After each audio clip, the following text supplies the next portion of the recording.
right, call the meeting to order. Couple things not on the agenda. First, welcome Bob Brooks to the board. Glad to have you. Director Gaines is virtual. Hi, Jackie. And that's it. Open forum. No emails. Nobody wants to speak. You sure? Okay. On to proposed Trailblazer.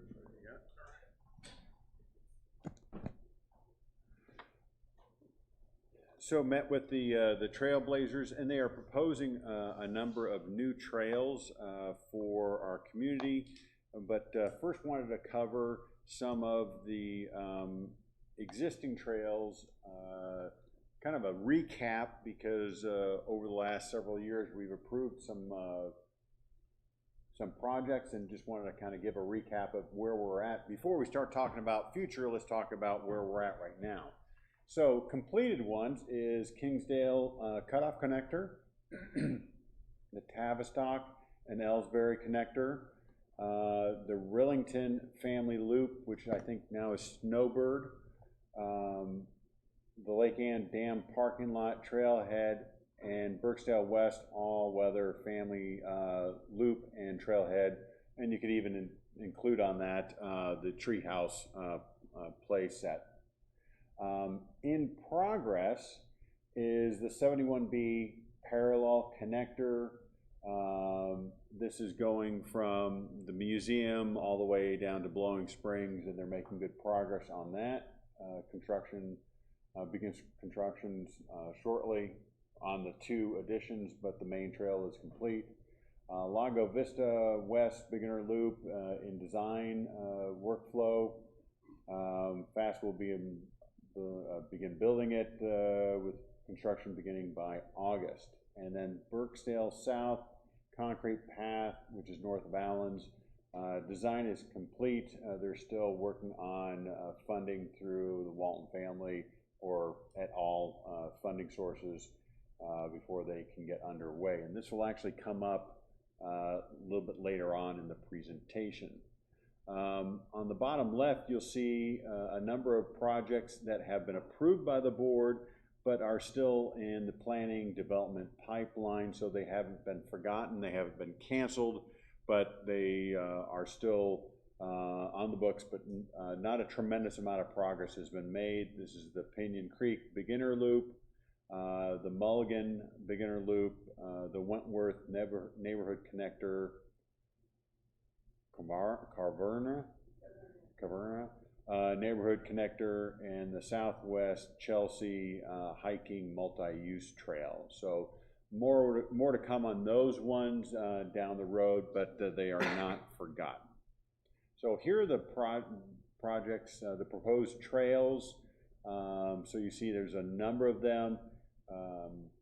The Trailblazers had approached us about a month or two ago with some of these trails, and then they indicated that they were going to have additional requests, and per our tradition, I asked them to just kind of lump them together, and so we delayed by a month, but we have a whole bunch all at one time. It's just as easier to go through a bunch at one time as opposed to one at a time.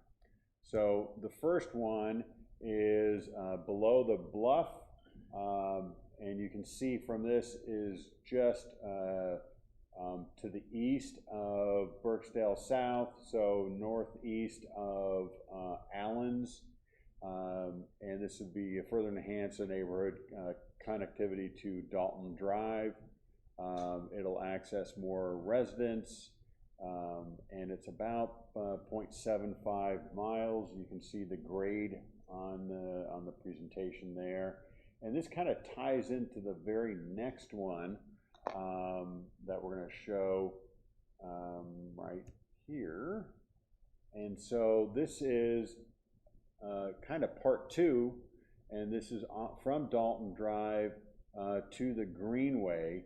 It's always a premium to try and get across Little Sugar. Not an easy task. We have the large bridge up by T.H. Rogers, but this will get us across down in the furthest portion of the POA south. This bridge is currently not in use. They had engineering inspection of the bridge and determined it is safe and stable to utilize. You can see in the green is what will be the greenway when that, the permanent route of the greenway when that gets installed, and the yellow is the proposed trail. In speaking with Trey, there's by and large already a ad hoc trail in place there that people have taken it upon themselves to install, or enough bike traffic is going up and down that it's creating it. So that's the second one. And then the next one here, so this one is located Vista to Down Under. You can see on the image on the bottom left, you can see Lowe's, which is always an indicator for me where Lowe's is, because I always know where that is, because I go there all the time. You can see that the beginning point and the end point, it'll be a total of 0.47 miles. Relatively sparsely populated in this area. I'm sure it'll get developed down the road, but right now it's relatively sparsely populated. The next one is Down under Murphy Lane Extension. This is in the south also, and this one is the red trail on the image is the existing trail. The problem is it keeps on getting washed out. We keep on having to repair it, and by going around on the yellow path, so red is existing, yellow is proposed, that will eliminate the constantly having to go in and fix that trail. It'll actually save us money in the long run because we need to abandon the existing trail, and they'll reforest that area so that people will stop using that trail. The next one, and you'll see, you can see DQ and where Gasano's is, and this will take you from Oldham going north, so it'll get you to the bike park. And it goes along the bluffs there, and it's 0.52 miles.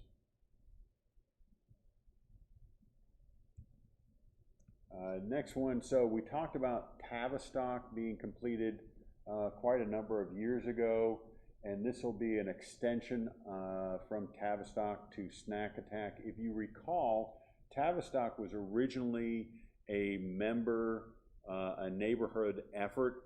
They came to us, to the board, and asked permission. They talked to a lot of neighbors and so forth, and they ended up going to Trailblazers, and Trailblazers have put it in, and it's been a fairly successful trail, and so this is an extension off of that, and it's 0.25 miles. The next one, so Tavistock, let me go back, and once again, red is existing, yellow is proposed. The next one, once again, red is existing, yellow is proposed. This is just west of Tavistock, and this will be a tunnel vision green line, and it'll connect down there, so you can see Tavistock on the right-hand side of your image. So these are right next to each other. So yeah, it should be no surprise with the bike park going in. They're trying to get more access to that area. So the last three really have been in a very close proximity to the bike park. This is Lake Norwood Loop. It's probably going to be one of the signature trails when it's all done. Now what's interesting is the vast majority of this land is already their land.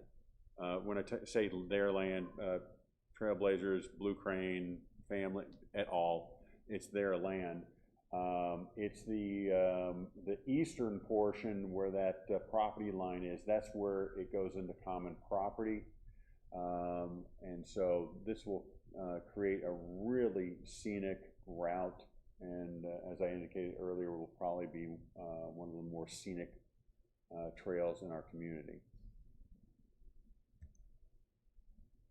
And then this is the last one. So they are working on the planning and the permitting, and the majority of the engineering is done on Birksdale South, the permanent extension of the greenway from Allen's all the way over to the Treehouse Park. But they also understand that's probably, by the time you seek funding, get the funding, get all the permitting done, get it constructed, you're probably looking at 2 years, and they really want to get this going sooner. So what they're requesting is that they tie in to the old cart paths. So you can notice that there's a temporary area. So on the very bottom of your image, you'll see where it's green. That will be a permanent, that will be used not only short-term but long-term. Yellow is also short-term, long-term. That's going to be there. The teal color will be the temporary portion that will then connect to the cart path that's already in place and then take you all the way to the other side. Once again, the permanent trail is more to the right, closer to the stream. But this would get, from this you can see that they're only going to put in a couple 100 feet of 6-foot wide chip and seal. So that's a quick and easy, gets it in, gets that area operational a lot quicker. In speaking with Doug, he felt that this was the permanent path has already been approved by the board, but this is materially different, and so we're seeking approval on this because we don't feel that the approval on the permanent trail necessarily carries forward for the temporary one. Questions? Those are all the trails that are being How proposed. temporary is that? Are we going to put a timeline on Best there? guess is about 1 to 2 years. Well, I guess my question is, are we putting a time limit on that temporary before they would have to come back? So that I don't want them to feel like, oh, sorry. I just want to make sure that we're saying you have to move forward with getting your concrete, the original plan done. You can't just unlimited time frame say we're going to push that because there's no need to hurry. I don't think that's a bad idea. We hadn't contemplated that, but given how permitting can be a challenge and construction and everything, I'd probably set it at 3 years. Okay. If they're estimating 2 years, then probably then throw in 3 years, 4 years, something like that. I'm absolutely fine with that, but it just, I know that if you give a non-timelined permission, there's no need to hurry.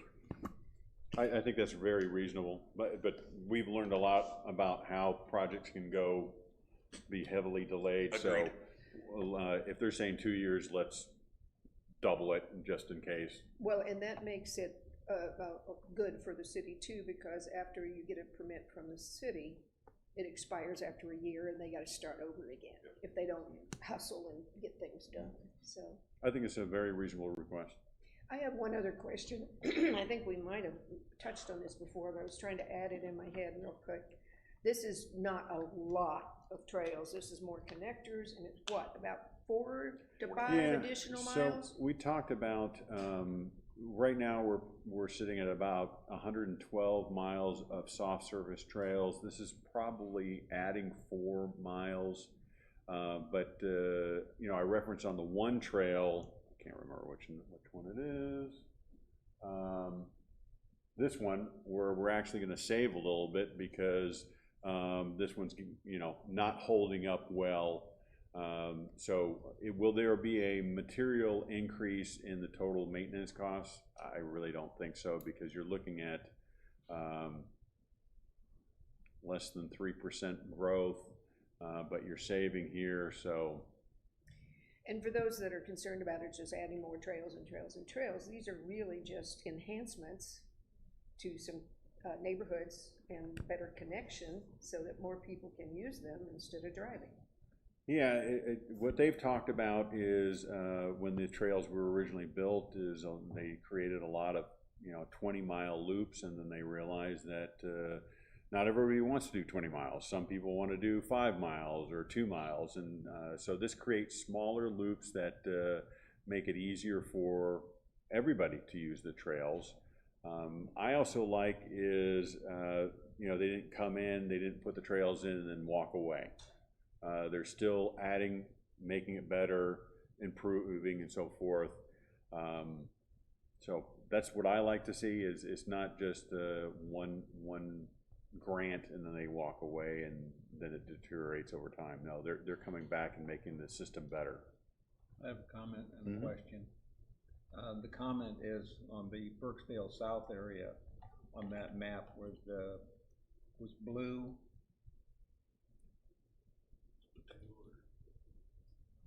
That's very close to a butterfly sanctuary with the plants.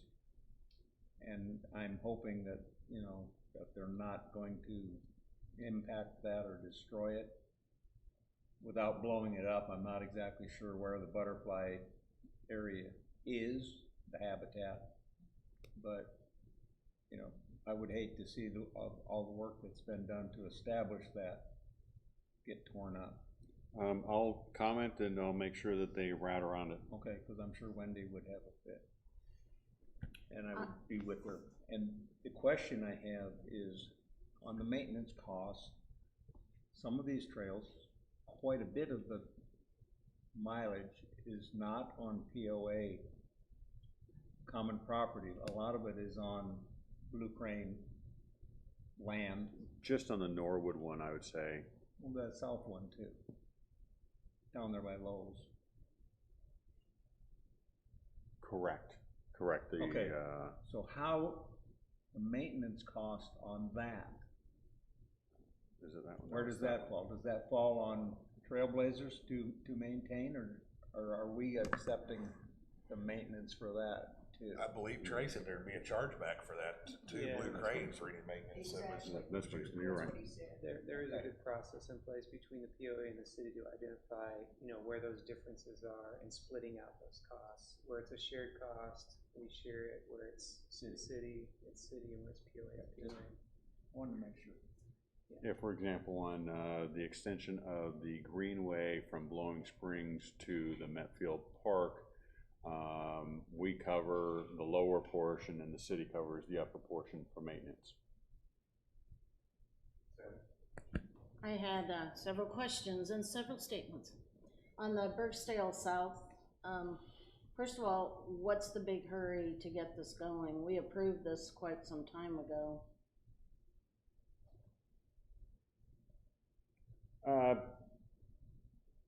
I think they're just trying to get it operational.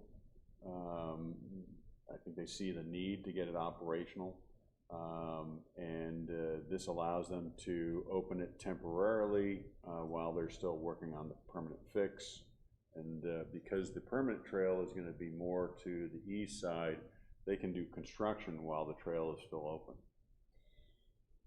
The reason that we approved the trail going around Burksdale was because of it being like a bird sanctuary.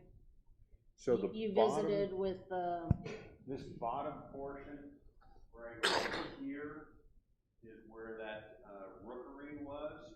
Although I've been told by Butch, the bird, yeah, well, I was trying to come up with his last name, but I couldn't get it. That I think they've left that area. The blue herons. wow, Herons. isn't that convenient? Blue herons. That golf Unbe- cart path is not in very good condition. It's like 4 or 5 feet wide. There's like 100,000 people that use the Greenway a year. How's that gonna work? Well, I think they know that it's going to be temporary. They did walk it. I know that. They told me that they walked it, so they know what they know that it's not in the best of shape. It's an okay shape, but not great. It's narrow, we know that. The permanent trail is gonna be 12 foot wide, and as you indicated, the old car path 4 foot, 5 foot wide. As you indicated, we're just trying to get it open for usage. And we're gonna license that additional land, like 10 feet plus 10 feet on each side, and Yeah, that way we're covered by the recreational use statute. I understand. And then, my last question is, so it gets you over onto the other side where the tree park is. Where does the greenway go from there? Is it just gonna end there forever, or It is it? terminates at the parking lot. The greenway terminates at the parking lot. Okay, and that, there's no plans to take it north? No, because we removed that bridge. The failed bridge, we removed that bridge, so no, the plans have always been to terminate at the parking lot. Well, not the original map. The original map Yes, had it going- going through Burksdale and Kingswood and, Yeah, going way back at one point, yes. I think what they're looking more towards now is because the bypass is in, I've seen plans where they're gonna run along the highway. on Kingswood. What, 71? 71 or 49, 71, that's still golf course. no, on the highway. I know there was talk at one time about lowering the speed limit on 71 and Yeah, putting they're it out talking, in the yeah, road. that's I part mean, of it, and maybe add it, I'm getting out of my element very quickly, so, Yeah, I think a couple years ago, we were talking about the proposed trail along Kingswood Golf Course to get up close to town center. And it took a concerted effort by board members on location with the representatives to convince them that they were not going to be able to put a trail along the golf course. It's just not safe. it's too narrow. To Sandy's point, that termination at Tree House Park, is that what it's called now? Whatever, that termination is pretty much it, because they're not, can't expect to get any kind of a approval to go along the golf courses. It's just not safe. It's intended to terminate at the parking lot. Okay, because the line that you have there in red crosses under the highway and then stops. And there is nothing from there to the white line. The white circle that's up there in the corner is the hard to walk on concrete path with the patterned concrete that's in. The loop around that was previously there for golf cart traffic is gone. So they're just gonna stop there and you have to walk across the dirt to get to the concrete one? I Or can are they ask gonna it. go all the way to the I know we originally approved all the way to the trail, because I questioned that. I'd have to ask that question. I don't know. Yeah, I mean, It's not on that map. I don't think there's these no are, I path don't think there these now are for us exact to either. I approve. mean, I don't think they're exact either. You're gonna have to. Yeah, but there's no path there now for us to permit them to use. So the greenway extension will terminate at grass. I will find out. Thank you. Kathleen, anybody else?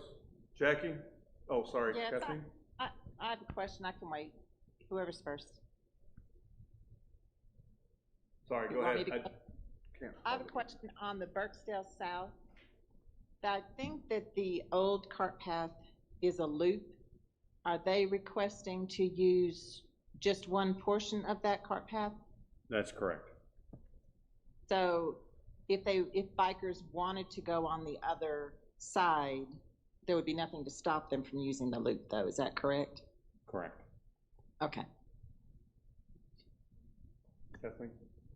I don't really have anything. I think this is great. I like the connectors, continuing to connect the neighborhoods and making it easier, like you said, for everybody, so all good on my end. I have a question for Doug. to Jackie's point, there's nothing to prevent them from doing it. They wander off what we've leased out. Are we still covered under the parks? You must have seen the wheels spinning because that comment. We saw the generated smoke. That same question in my mind. I'll research that and see, you know, do we, yeah, I'll have to figure that out, whether it's signage or, Some kind of barricade? yeah, and I was thinking maybe a license for the entire parcel, but we don't wanna do that. Yeah, I'll give that some more thought. Bob?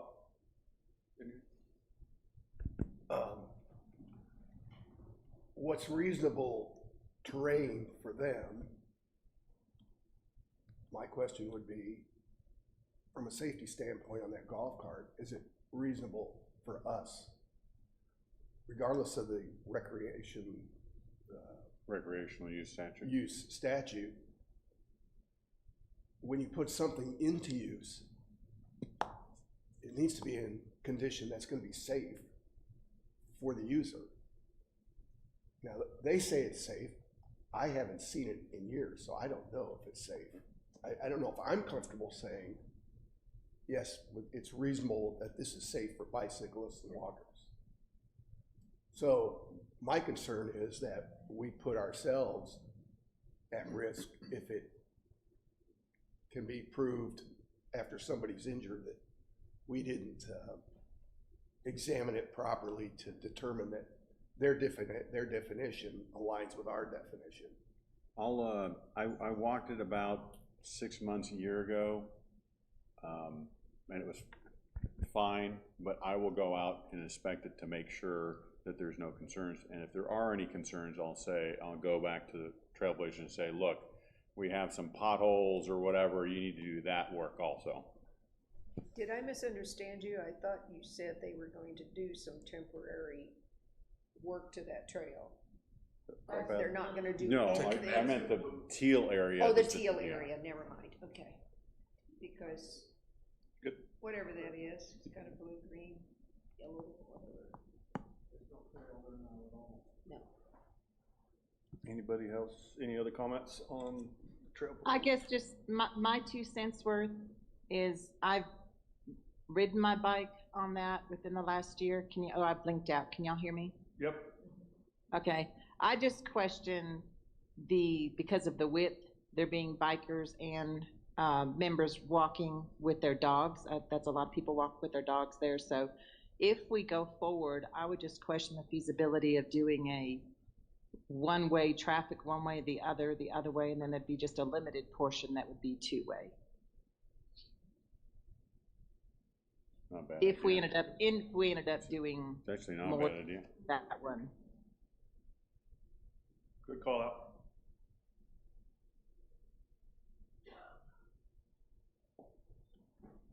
Any other questions? So we'll have answers to all these questions by the regular meeting. Next item on the agenda is the proposed budget schedule and we are talking about 2026 already. Mm-hmm. Could you turn? I sure. So we're going to ask the committees to begin working on the budget recommendations June 30th. They have to get it in their recommendations by August 29th. The only change that we've made to this proposed calendar is we've added an additional week of review for our accounting department. They want to really do more deep dives into the budget, the proposed budgets, to make sure that we capture any errors, omissions, and so forth. So that's the only change. We will present to the board November 6th, and you'll actually receive the budget October 31st, so you have almost a week to peruse it.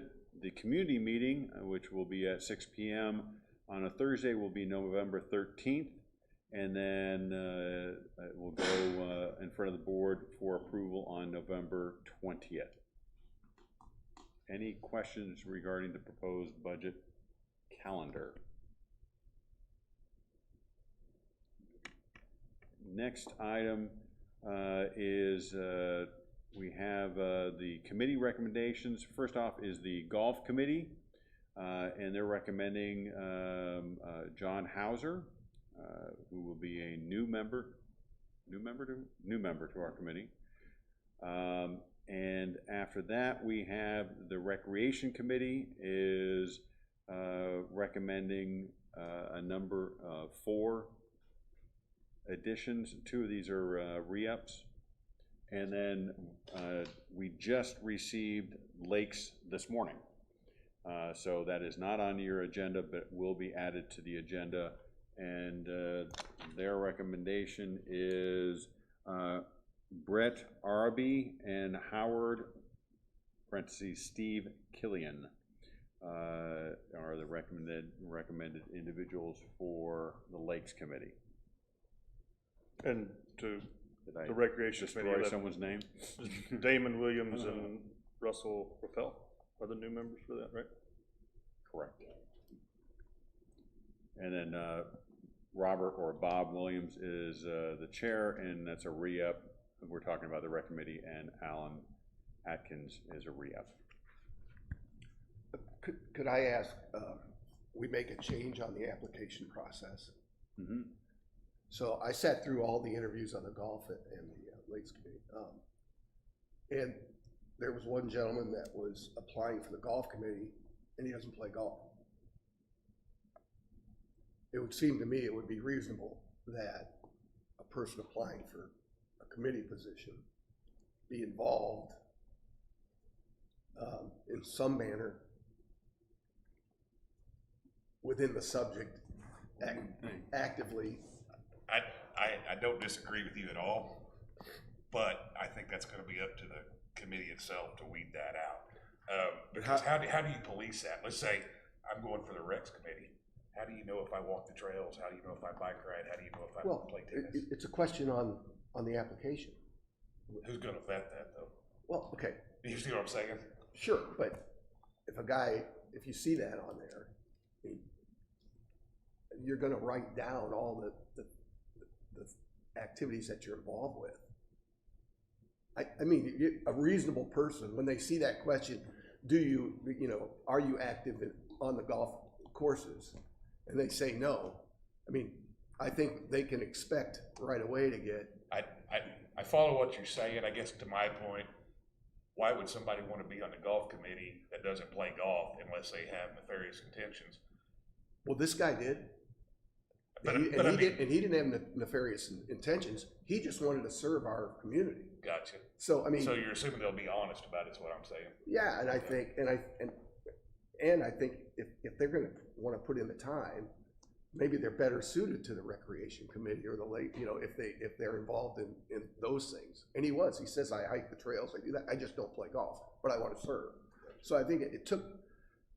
I felt a little bit bad for the committee because they took 20 minutes of their day to interview this guy, and there was no real opportunity. Did he get in? No, Well, but I think the committee did a pretty good well, job. no, then. I understand. They're probably asking the same questions, and I think anybody that's coming before a committee with the new process now being interviewed, the committee's gonna take care of that. They're gonna go, why does he wanna be on the golf committee when he doesn't even golf? But They could have taken care of that. Point, Yeah. I mean, maybe that would be a good thing to have another perspective. So, I know. That's not a very good argument. Did he ever play golf or just not? Never plays golf. Never. Never ever plays golf. So this individual actually volunteered for all 3, not knowing that you can only serve on one JAC at a time. So we actually, Jessica and I actually pulled him aside and said, okay, you already set up to interview. We're not going to dissuade you from interviewing, but you really should pick one. And so he went with Rec, and Rec had already voted on him, or the recommendation and so forth. So I just don't think he realized, he was just relatively new resident that's very motivated, and Nice guy, I just think what it allows you to do, like on the rec committee, okay, you're involved in these things, you know, from a recreation side. Are the It allows commi- them to ask more questions. But it also allows the leadership to say, well, this guy doesn't golf or doesn't fish. Why don't I make a phone call before we interview him and say, hey, you know, Right. we appreciate that you've been here, but for us to really meet with you, we have to wonder why. We can easily add a question. Yeah, Sandy, go ahead. Are the committees required to interview all applicants, or are they allowed to pare them down to the best suited They on can paper? be pared down. No, well, so. What does the policy say is So my the question? policy was changed, if you recall, and it goes through the initial filter, if you want to call it that, and the filter is the board chair, the committee chair, the committee vice chair. So that's the initial filter, which is where you would hope that we filtered out.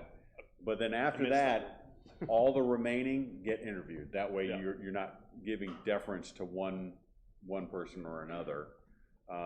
And I think that's a good approach. I mean, we've taken that approach when we filled when the board was filling the board position. Everybody that submitted an application got an interview. That way we're not differentiating, you know, maybe on paper their application maybe wasn't great and they would have been kicked out, but in person they did really well. I don't know. So that we kind of followed that model and so forth, but we can add a question. That's easy request or whatever you guys want to do. I'm not one for changing rules on a very small, I mean, I'll take half the blame for it. I mean, it got past me too, Bob. I didn't even honestly pay attention to some of those questions. But I don't know if, being chair of the golf committee for a number of years, you were chair of rec committee, and the process we had then, I don't honestly don't remember that happening during those times when we were re-upping people. So I think it's a good comment. I think we should watch it, and if it, maybe at next cycle, if it happens again in more than one situation, I hate to make a big change for, you know, an anomaly. So you mean follow our rules that are in place? Right. Well, I think. Well, it doesn't sound like me, to me it's a big change, I'm asking for one question on behalf of. Yeah, I get it. Are you active? You're, Mike. I'm just asking for one question on the application that says, are you an active golfer, or are you active in our recreation? Sure. And then a list of the recreation's offerings. It allows the committee, if that application makes it through you and the other two parties, Right. then it allows them, I think, to ask some more questions about Why? that person and why, because you have more information. Yeah. I'm fine with that. I was just going in a different angle. So should we put it, just to take a quick look in detail at the next rules and regs, just to make sure that we feel like it's covered and, or I don't it's think the not? questionnaire really has to, I don't think it has to go through rules and regs. I think Just- we're, you know, it's a simple question, and I just copied down exactly what you said. Okay. Although I reserve the right to. But I think it's a simple thing, you know, but in your guys' opinion, that's the first question that always gets asked. Hey, you know, you're interested in rec, what do you do? I mean, that is the most common question. We did have an individual that applied for the golf committee years ago, and we actually ran a report, and they only played golf twice a year, and the committee, we didn't tell the committee, and the committee decided not against that individual. So they were not an avid golfer for whatever reason, or maybe they go down the street and play golf. I don't know. It's an easy ad, but we do get that question. That question gets asked in the interview. What do you do? What is your interest, and so forth. I think it's a natural thing. You know, why you want to be on the lakes? Well, I fish.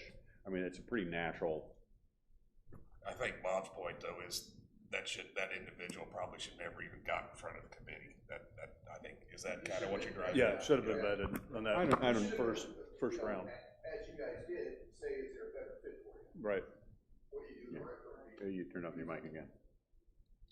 And I did have a conversation with him, and you know, this is different, but there are two schools of thoughts when, because we've had this conversation most recently when Jason was appointing the liaisons, is do you put only golfers as the golf liaison? Or do you maybe have a non-golfer from the board be the liaison because they need to learn, because they're not active in the golf community, but we spend a lot of capital money on golf, and so do we need to educate that person and get them involved? So it's very different, but there is an argument to be made that having a non-golfer, at least as a liaison, is maybe not a bad idea.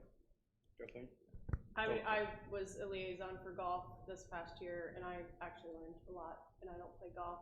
I grew up around golf, but that's not to say I can't pick up golf in 2 months, and then same with that member that applied, like they could be wanting to get into golf, learn golf, and then be incredibly involved moving forward.